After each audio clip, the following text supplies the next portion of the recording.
گواہو جہنم سے بچ جاؤ۔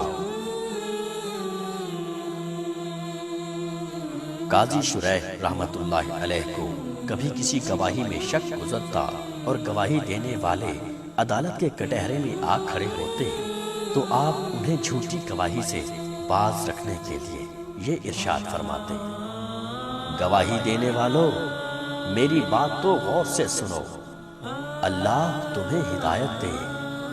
آج اس شخص کے خلاف فیصلہ دینے کا باعث تم بنو گے اور میں تمہاری وجہ سے جہنم کی آگ سے بچ جاؤں گا۔ تمہیں بھی جہنم کی آگ سے بچنے کی فکر کرنی چاہیے۔ اب بھی تمہارے اختیار میں ہے کہ گواہی نہ دو اور چلے جاؤ۔